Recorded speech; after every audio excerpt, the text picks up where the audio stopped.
os mandamentos de Deus, e tem o testemunho de Jesus, e se pôs em pé sobre a areia do mar.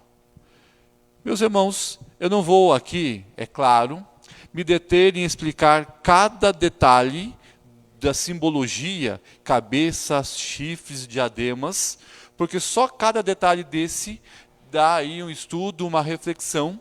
Mas a gente sabe de que essas expressões, cabeça, autoridade, o 7 tem a questão de autoridade máxima ou perfeição, totalidade, ele tem as suas explicações dentro dessa visão. E a visão de João aqui, no capítulo 12, ele quer falar algumas coisas sobre batalha espiritual. E é nessa noite que eu queria falar com vocês sobre batalha espiritual. Bem, eu sei que para um presbiteriano, esse assunto de batalha espiritual é meio estranho às vezes a gente ouvir. Mas a Bíblia fala sobre isso. A Bíblia fala de algumas batalhas, e aqui nós vemos 3 batalhas, que nós precisamos compreender o que João viu, queria dizer, e qual é o sentido que isso tem para a igreja hoje, ou seja, para você e para mim. Porque nós vivemos em batalhas. Eu não sei você, mas eu vivo em constante batalhas. Eu vivo em constante guerras. Eu lembro quando o tio Milton foi meu professor, ele falava muito que a gente tinha que orar, porque ele nos ensinava a saquear o inferno. Eu achava essa expressão muito forte. Eu não gostava de usar essa expressão, porque é desafiador, assustador. Mas depois, com o tempo de ministério, eu entendi que a gente está saqueando mesmo o inferno. Toda vez, e como foi aqui no começo da adoração, do nosso louvor, falando sobre o que Cristo fez por nós, morrendo, né? E a oração do irmão falando o seguinte, né? Somos essa paz que recebemos, nós recebemos porque fomos justificados por Cristo, tudo é Cristo, é por Ele, é dele, veio dele. E quando nós entendemos que nós testemunhamos, nós cantamos, nós evangelizamos, de fato, nós estamos cooperando para saquear o inferno. E automaticamente, quando, através do evangelho, alguém nasce de novo, ele é retirado do império das trevas e é transportado para o reino do seu amor. Colossenses 1,13 fala isso. Então, o que é ser tirado do império das trevas? Das mãos de Satanás, da morte eterna, do inferno. E agora ser colocado um novo nome, escrito no livro da vida, ser um eleito e salvo através de Cristo, é morador do céu, do reino de Deus. E essa transição que nem sempre é visível, mas ela acontece no mundo espiritual, onde o diabo está te segurando para destruir. E Jesus vai lá e arranca da mão dele e te dá a vitória porque você é mais que vencedor. Às vezes você não vê isso a olho nu, você não vê isso numa cena de cinema, mas no mundo espiritual, no mundo que nós não vemos, a autoridade é exercida em Cristo Jesus quando nós somos comprados. E aí quando nessa compra, nesse resgate, nessa salvação, onde você passa agora a ser chamado de filho de Deus, de amigo de Cristo, de co-herdeiro com Cristo, de todas as coisas do céu, participante do reino de Deus, e todos os adjetivos que vêm com Cristo, nós vemos assim de que o mundo espiritual, ele entra em guerra. Ele entra em guerra porque o diabo não quer perder ninguém. Ele não quer que nenhum seja arrancado de suas mãos. E o Evangelho de Cristo, que é o poder de Deus, ele faz isso. Então, quando a igreja canta, a igreja ora, a igreja evangeliza, ela se torna um agente de Deus, não no mundo apenas material, mas é um agente de Deus no mundo espiritual. Então tem batalhas que nós não vemos, mas não é porque não vemos que nós temos que ignorar. E aqui fala de 3 batalhas, no capítulo 12, que eu gostaria de destacar. 2 são uma questão de história, que já aconteceram, e você não participou dela. Mas a terceira ela acontece hoje. E você faz parte dela. Espero que seja do lado da luz. No meu tempo de jovens, o Marcelão, quando é adolescente, lá em Coronel, a gente assistia muito Star Wars. Tinha lá que a força esteja com você, Marcelão? O Lago Negro da Força. Eles brincavam às vezes na igreja dessas coisas assim. Não tem força lado negro. Existe Deus e existe a oposição a Deus. Uma batalha espiritual. E no nosso texto, meus irmãos, nós temos 3 batalhas aqui. 3 guerras clássicas. A primeira dela está no verso 1 até o verso 6. A segunda, do verso 7 até o verso 12. E depois, que mais nos interessa hoje, é a partir do verso 13. Deixa eu destacar aqui essas 2 batalhas. Na narrativa que nós lemos, em ordem não cronológica aqui no texto, mas nós vemos que ele fala da primeira batalha que você não participou. Diz que quando Deus criou todas as coisas, e viu que tudo que ele criou era muito bom, e viu que Deus estava se manifestando na comunhão com a sua criação, lá no céu, um dos anjos se rebelou. Lá no céu, um desses anjos, ele quis tomar o lugar de Deus. Ele quis ser Deus. E lá houve uma batalha. Porque esse anjo, ele arruma anjos aliados, um grupo de anjos, que vão tentar fazer uma rebelião no céu, para destronar Deus e assumir o papel de Deus. Porque ele queria ser adorado. Ele queria ser reconhecido. Ele queria estar no top. E diz que quando esse anjo e os seus seguidores, 1/3 vai dizer aqui, ele vai fazer uma rebelião, Miguel, um outro anjo, vai com outros anjos criar uma batalha no céu. E nessa batalha, quem perde, ele é expulso do céu. Ele é jogado para fora do céu. E diz que esse que perdeu, que era um anjo, ele vai ganhar alguns adjetivos. Ele recebe o nome de diabo e Satanás, que é o arrogante, o enganador, o sedutor, o mentiroso, aquele que tentou roubar o lugar de Deus.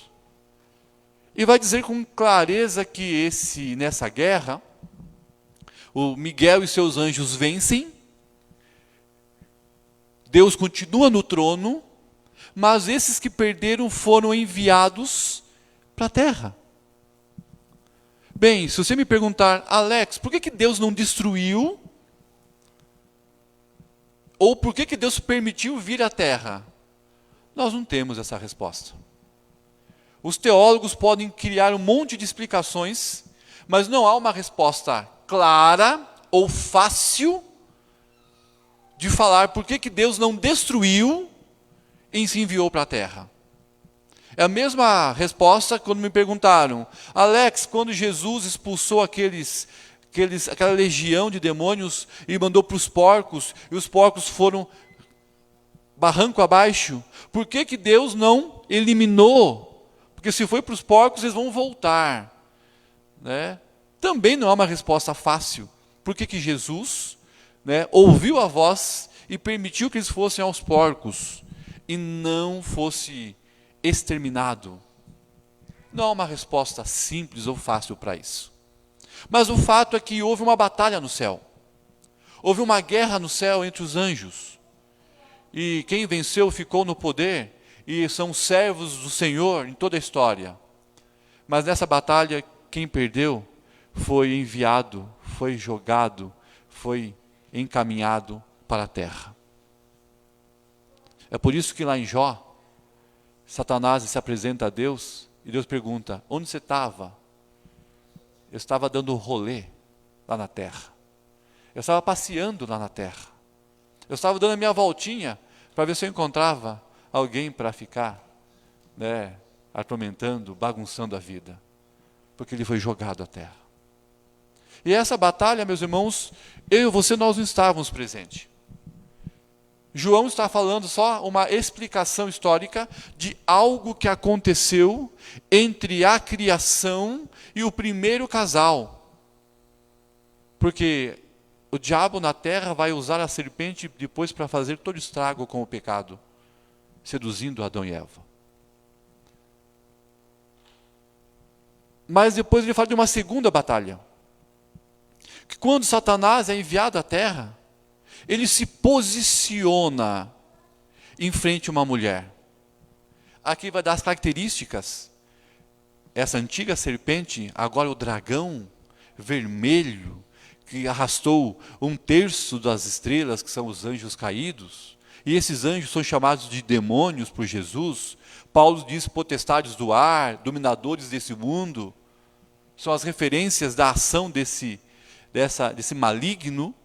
Mas disse assim que esse dragão, Satanás, se posicionou em frente a uma mulher. E essa mulher tem a característica aqui nos versos iniciais, dizendo que ela tinha uma vestidura, uma roupa de sol, os seus pés estavam sobre a lua, e tinha ali um diadema com 12 pedras. Quem é essa mulher? Bem, para alguns teólogos não protestantes, essa mulher seria Maria. Até tem uma pintura que reflete Maria nessa figura. Bem, eles não estão tão errados assim. Também é Maria. Mas é algo maior do que Maria. Para outros teólogos um pouco mais liberal, e alguns também ortodoxos, seria Israel. Está falando que essa mulher é Israel, que estava dando à luz a Jesus. Mas também não é só Israel. Por quê? Não havia história antes de Israel? Nós não temos relatos de uma história, de um agir de Deus, de uma ação de Deus, antes mesmo de Israel? Sim. Nós temos até um dilúvio antes de Israel. Quem que é essa mulher? É a própria história. Essa mulher é a própria história de que Satanás se posiciona na história para devorar o menino que iria nascer. A promessa. Vamos entender isso? Primeiro homem e a primeira mulher, casal, estavam vivendo no Jardim do Éden, estavam lá, vivendo, se reunindo diariamente para ouvir e aprender diretamente do Senhor. Estavam lá. A serpente, Satanás, vai seduzir a mulher e o homem. Essa história vocês conhecem muito bem. E eles vão pecar, desobedecer a ordem de Deus. E antes de Deus expulsar o casal do Jardim do Éden e colocar um querubim que vai proibir a volta deles para o jardim, Deus vai ter um diálogo com o homem, a mulher e a serpente. Gênesis 3,15. Aquele diálogo vai dizer assim: Adão, maldita é a terra por sua causa. Você vai suar trabalho, você vai plantar e vai ver as pragas. As coisas ficaram ruins por causa do pecado.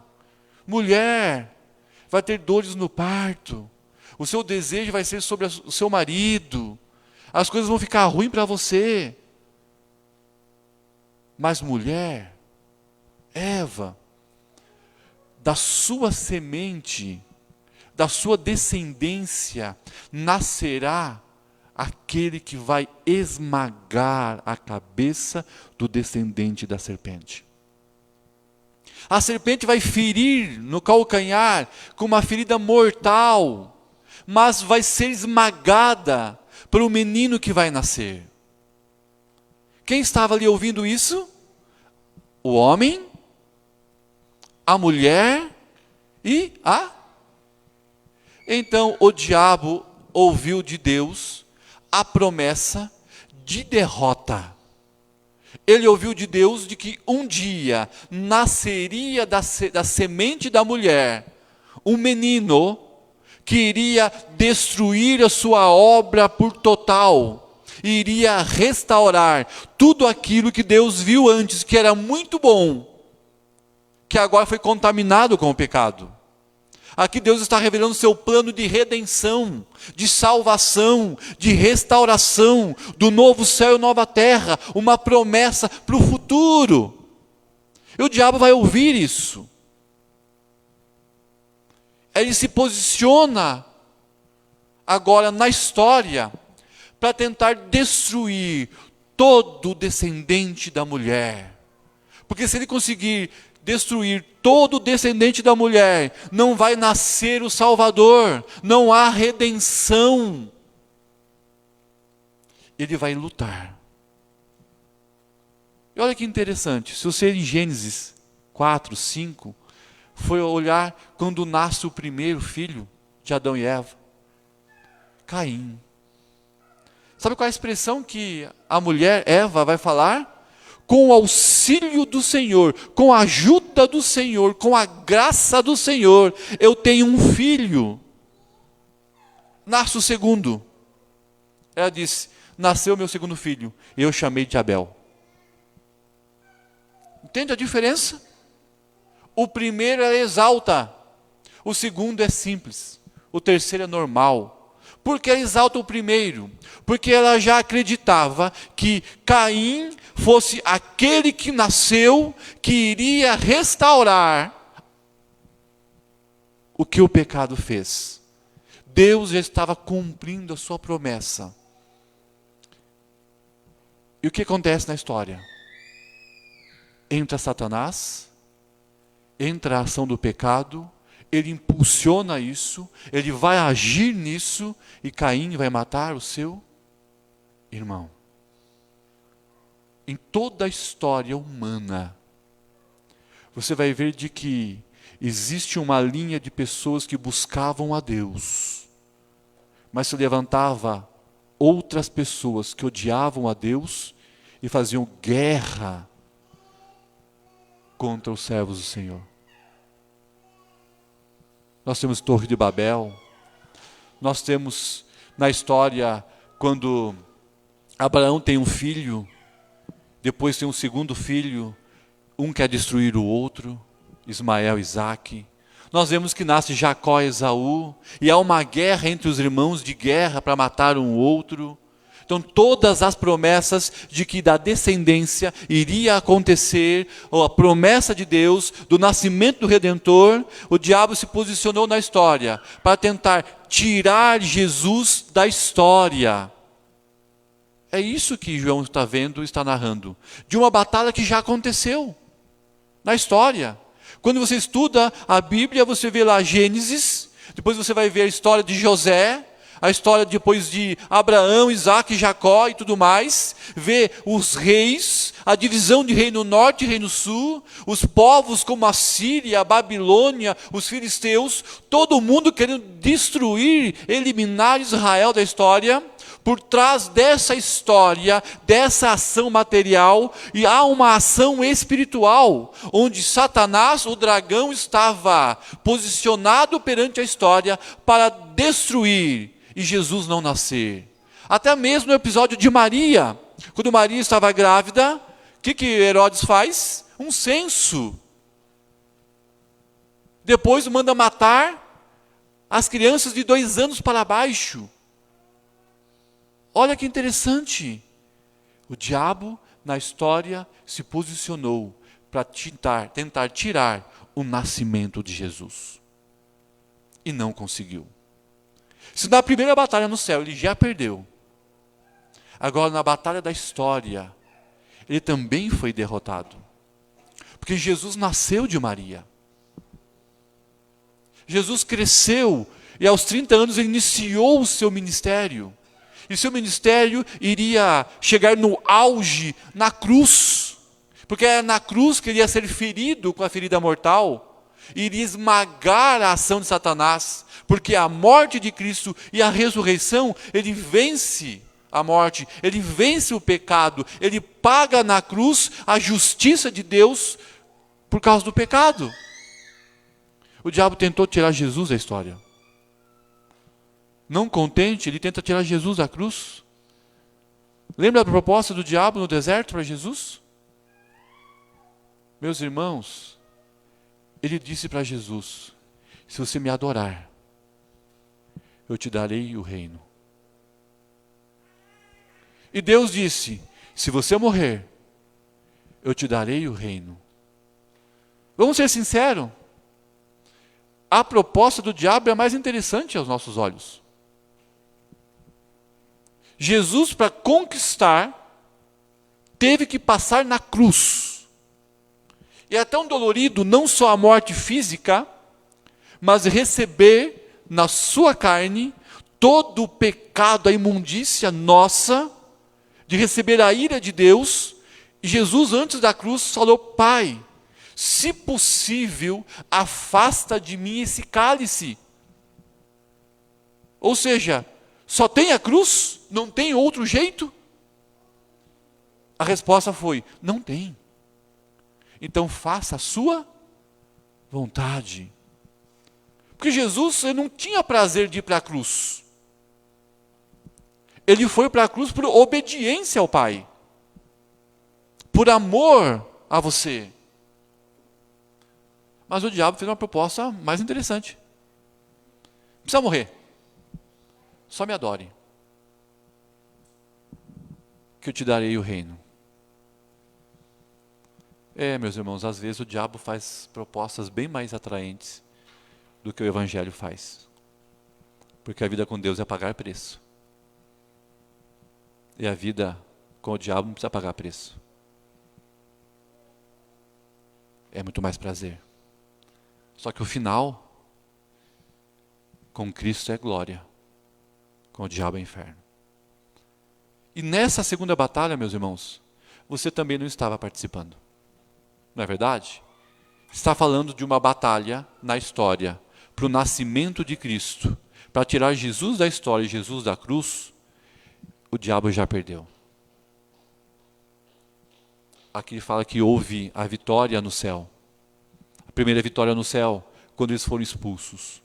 A segunda vitória no céu é porque lá não há mais acusação contra você. E quando você morrer, você vai morar eternamente no céu, sem ser acusado de nada. Mas há a terceira batalha. E essa tem a ver com você e comigo. E para essa eu queria ler de novo, a partir do verso 13. Acompanha comigo. Quando, pois, o dragão se viu atirado para a terra, perseguiu a mulher, que deu à luz a um filho varão. E foram dadas à mulher as duas asas de grande águia, para que voasse até o deserto, ao seu lugar, onde é sustentada durante um tempo, metade de um tempo, fora da vista da serpente.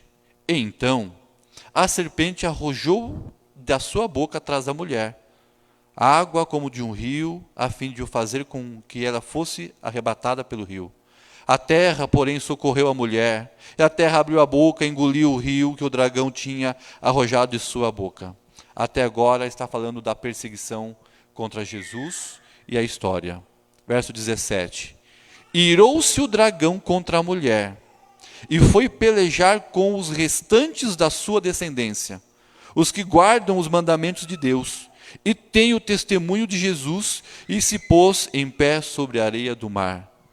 A terceira batalha, meus irmãos, é o seguinte: ele perdeu no céu, ele perdeu na história, e agora ele ficou mais bravo ainda, porque agora ele não consegue mais fazer uma luta, uma guerra contra Jesus. Jesus já venceu, Jesus já conquistou na cruz, Jesus já pagou o preço, Jesus já está no seu trono à direita de Deus Pai, regendo e governando todas as coisas.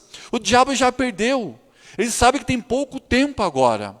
Então agora ele não está mais irado em frente à mulher, para destruir essa mulher. Mas agora ele se posiciona contra os seguidores, os descendentes dessa mulher, que são aqueles que guardam os mandamentos de Deus.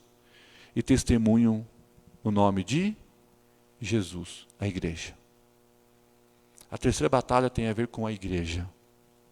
Tem a ver com as pessoas que são de Cristo, as pessoas que confessam a Cristo, as pessoas que amam a Cristo, as pessoas que foram comprados por Cristo e tentam viver guardando os mandamentos de Deus, vida de santidade, vida de obediência. E agora ele se posiciona contra a igreja.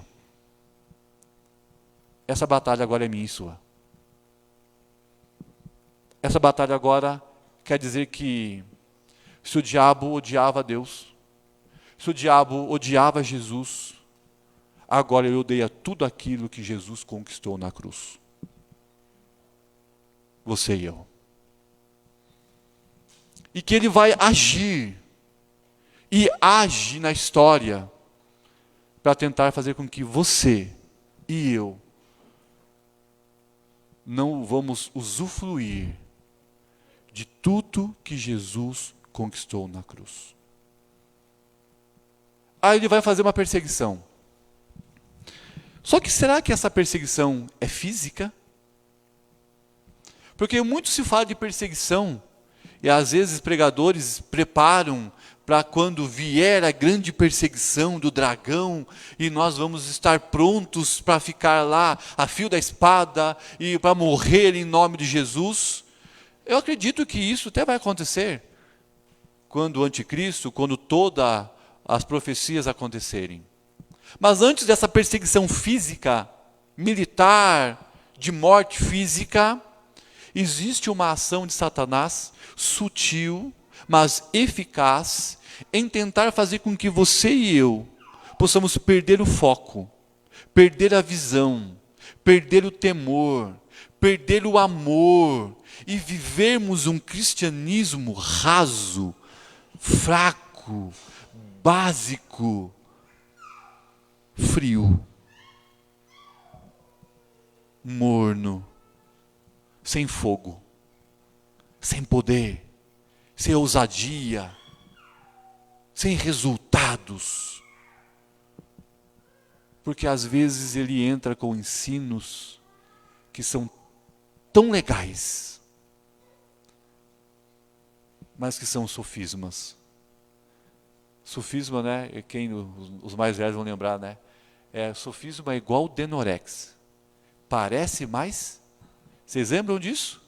Denorex não era shampoo, não era sabão líquido, não era remédio, ele não parecia com tudo, mas não era nada. Sofismo é coisas que parecem verdade, são interessantes, mas no fundo são vazias. Deixa eu dar aqui alguns exemplos, meus irmãos. Eu estive em São Paulo semana passada e também passei pelo congresso, mas eu voltei na segunda, porque até no último culto eu contei uma experiência do meu pai, e aí o louvor cantou aquela música que eu não gostava. Vocês lembram disso? E infelizmente eu na terça voltei de São Paulo, nós fomos fazer o velório da minha mãe. Faleceu com 82 anos. E nessa caminhada de São Paulo, desses dias, tanto de congresso como de velório, nós encontramos alguns da família que são crentes e de diversas igrejas. Aí um deles que estava no velório, amigo da família, irmão de pastor, presbiteriano, ou era, eu fiz a pergunta para ele, já que nós vimos fazer todo o processo do velório da mãe, eu aproveitei e perguntei para o meu amigo, como que você está na fé? Ele disse, estou voando. Eu quase que pedi para ele fazer o velório, né? Ele está voando na fé. E eu falei, mas então me conta como que está voando, né? Porque eu acho que estou me rastejando. O que está voando? Eu descobri que eu não preciso de uma igreja para adorar o Senhor. E eu falei, lá vem bomba. Eu descobri que eu posso adorar a Deus em qualquer lugar, e que casamento e igreja é uma instituição falida, burocrática, e que eu não preciso ter a minha família e eu posso ser crente em qualquer lugar. Eu falei, legal. Eu não sei qual é o orégano que ele andou fumando, ou que Bíblia está lendo. Mas essa é uma teologia que está dizendo que você não precisa de igreja. Você não precisa de família. Isso é invenção humana. Você tem liberdade para fazer, porque Deus aceita você do jeito que você é. Essa é a frase dele. Bonito, não é? Mas isso é uma mentira da serpente e do dragão. Há um movimento que diz que não precisa vir para a igreja. Há um movimento que diz que você não precisa mais orar. E aí eu lendo um material esses dias, tinha lá uma revista da escola dominical, e o último tema dizia assim, a oração era da antiga aliança. Porque se você crê que Deus elege, predestina e é soberano, não precisa orar, porque as coisas vão acontecer como Deus quer. Você orando ou não, não faz diferença. Então não perca tempo. Revista cristã. Eu olhei assim e falei, opa, eu não sei de que Bíblia está tirando isso. Mas a Bíblia ensina sobre oração. Ensina sobre jejum. E aí eu luto lá em Coronel, porque nós temos 2 igrejas lá. Nós temos uma igreja no domingo de manhã. E nós temos uma outra igreja no domingo à noite. Porque se todos estivessem na escola dominical, ia faltar lugar. Ou se todos estivessem no culto à noite, ia faltar lugar. Mas na cultura cristã, ele acha que se vem no domingo de manhã, já pagou, já cumpriu o seu papel de ir à igreja. Não precisa estar à noite. Ou quem não vem de manhã, vem à noite porque eu aprendi que eu tenho que, no mínimo uma vez na semana, estar na casa de Deus, protocolar, pagando. É igual ir na academia, né? Eu vou na academia, às vezes eu vejo umas fotos dos amigos lá, em frente ao aparelho, bate a foto, fazendo pose, dizendo, hoje está pago. Daqui a um tempo os crentes vão colocar, domingo à noite, em frente à igreja, hoje está pago. Fui na igreja. Porque nós estamos perdendo o senso da batalha espiritual. E a batalha espiritual nós vencemos como? Primeiro, Cristo venceu na cruz porque Ele conquistou a vitória. Mas a nossa vida diária até chegar ao céu, nós precisamos fazer o que Paulo pede. Usar, revestir de toda a armadura de Deus. Paulo vai falar, desenvolvei a vossa salvação. Paulo vai falar das cartas aos Coríntios. Eu não posso falar com vocês como adulto, porque vocês são crianças na fé, vocês não evoluem, não crescem, não desenvolvem, não compreendem. Ainda é o leitinho, falta maturidade espiritual. Porque a igreja parece que está perdendo o senso de que existe uma batalha, de que Satanás agora está querendo destruir você e acabar com sua vida. E aí nós esquecemos das nossas armas. A oração. O quanto nós oramos. Não precisa levantar a mão. Seja sincero com você mesmo. Você é um homem ou uma mulher de oração? Você investe tempo na sua vida de oração? Meu irmão, se você não ora, você não gasta tempo, não investe tempo na sua vida de oração, você está acessível aos dardos inflamados do maligno. Sem oração, sem poder. Nós falamos tanto na igreja presbiteriana da importância de estudarmos a Bíblia. Seja sincero, a quantia do que você lê, você acha que é suficiente para te dar maturidade de conhecimento de quem é Deus e o agir de Deus? Ou teu conhecimento é raso, Aqui os alunos do IPEM estão aqui. Eu vou entregar, não esses são bons. Vou entregar os outros. Pastor Marcos, numa das aulas, pastor Renato, Joel, numa das aulas fez a seguinte pergunta: quem já leu aqui a Bíblia toda? Eu já olhei para os meus alunos. 2, 3. Me assustou, meus irmãos. Os nossos missionários em preparação, que vão servir na plantação e restauração de igrejas, vão ensinar o que lá se não ler a Bíblia? A mesma coisa a você. Qual é a sua base de intimidade com Deus se você não conhece quem é Deus, porque nós não lemos a Bíblia? Aí eu poderia falar sobre culto familiar. Marido, esposa, vocês leem a Bíblia junto? Vocês oram juntos? Vocês ensinam seus filhos a orarem e ler a Bíblia?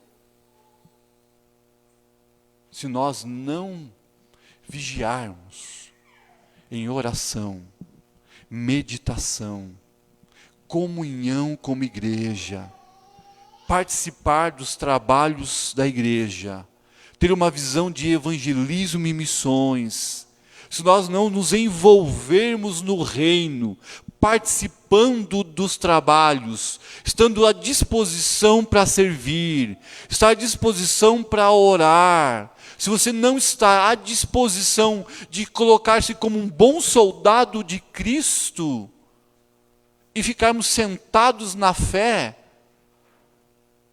nós vamos estar de frente com esse dragão. E ele vai nos destruir. Não estou falando de céu e inferno. Uma vez em Cristo, sempre em Cristo.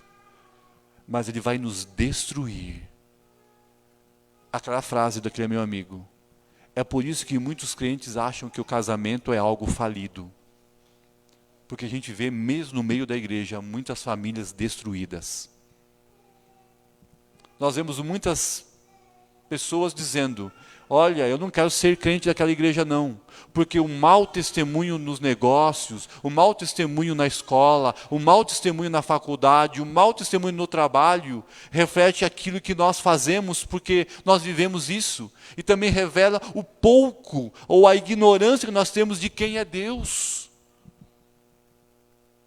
Essa batalha nós vivemos, meus irmãos, e às vezes ela não é notada no mundo material. Mas o diabo ataca as suas emoções. O diabo ataca a sua razão. O diabo ataca os seus sentimentos. O diabo ataca os seus filhos. O diabo coloca discórdia no lar. Ele leva decisões que vão levar financeiramente você ao buraco.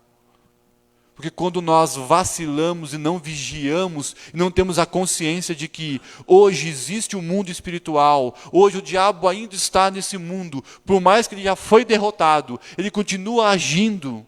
E quando nós damos brechas para ele, porque quando nós não buscamos a nossa santidade, não levamos sério a nossa vida cristã, nós abrimos a porta da nossa casa para que ele venha e faça um estrago. E faça um estrago na nossa vida. Bem, aqui ele termina dizendo assim de que o dragão está lutando contra você. E aqui ele não fala do final. A salvação você já tem, graças a Deus, porque você não perde. Mas e a sua santidade? E a sua casa? E a sua família? E a paz? E a alegria, isso nós podemos perder. Davi, em um dos seus salmos, por causa do pecado e por causa do estrago que isso fez, ele chegou ao ponto de dizer: Deus, restaura a alegria da tua salvação. Davi dizendo: eu estou no fundo do poço, os meus ossos doem, eu estou envelhecendo. Senhor, eu sou salvo, mas eu estou me sentindo um lixo, fracassado, arruinado. Senhor, roubaram a alegria. Deus, restitui e restaura a alegria da tua salvação. Então a mensagem, meu desafio para a gente concluir aqui é só uma. Meus irmãos, vigie. Cuide da sua vida cristã. Cuide daquilo que Deus deu para você. Ore. Estude.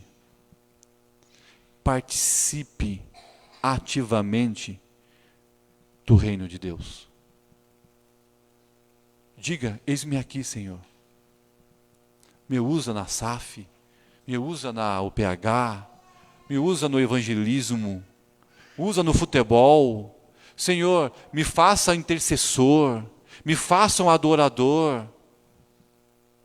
Porque você, ativo, vivendo a vida cristã, você está forte, está sobre a rocha, está estruturado.